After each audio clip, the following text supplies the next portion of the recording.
Broodman, s'il vous plaît.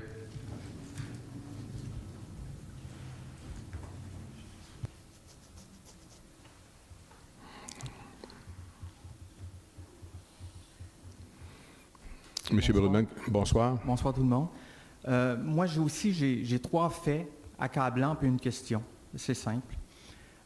Premier fait, c'est que l'atmosphère terrestre et les océans se réchauffent à une vitesse qui n'a jamais été vue dans le passé. On peut reculer de plusieurs centaines de millions d'années, pratiquement de milliards d'années. Ça ne s'est jamais vu. Premier fait accablant.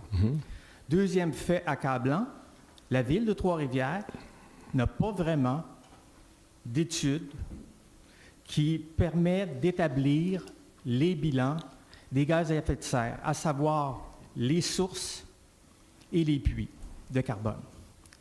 Troisième fait, c'est que la ville s'apprête à drainer des milieux humides, appelez-les comme vous les voulez. Et ces 3 faits-là, pour moi, c'est sur le même pied. Je me dis comment on peut réfléchir de cette manière-là. Et ma question est la suivante, puis je sais qu'il y a des grands incendies, que ça occupe des milliers de kilomètres carrés, il y a des forêts qui brûlent. Je sais même que la ville de Trois-Rivières, pendant plusieurs décennies, ont coupé des boisés, ont ouvert des rues, etc. Je sais les perspectives, je connais les proportions. Mais ce que je me demande, c'est pourquoi certains conseillers de la ville n'ont pas voté en faveur de la résolution de Mme Pascale Alberne-Lahaye. C'est toujours plus simple de ne pas faire une bêtise que d'en faire une. C'est ma question. Bien, écoutez, merci, vous résumez très bien.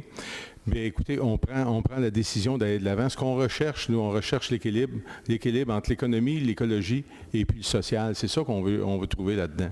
Vous avez les études, vous arrivez avec l'air qui se réchauffe. Oui, c'est vrai, les études le prouvent là-dessus.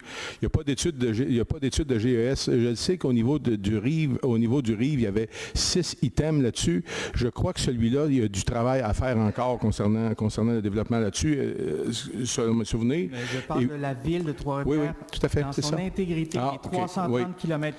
Oui, mais ça c'est pas fait pour l'entièreté de la ville. Et puis le drainage des milieux humides, bien, là, il y a ça, le montant qu'on veut donner éventuellement pour la vie de motion. Pour ça, il y a des études là-dessus et il y a le drainage pour essayer de vendre par la suite des terrains commerciaux ou industriels à cet endroit-là.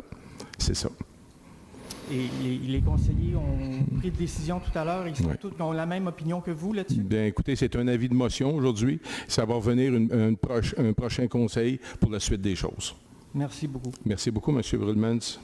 Juste rajouter une petite information. On parle des milieux humides là, qui représentent 10,4 hectares, mais la zone de développement visée fait 82,7 hectares. Donc, tantôt, on donnait un exemple de 50, mais en fait, la zone au complet, c'est 82,7. Merci. Madame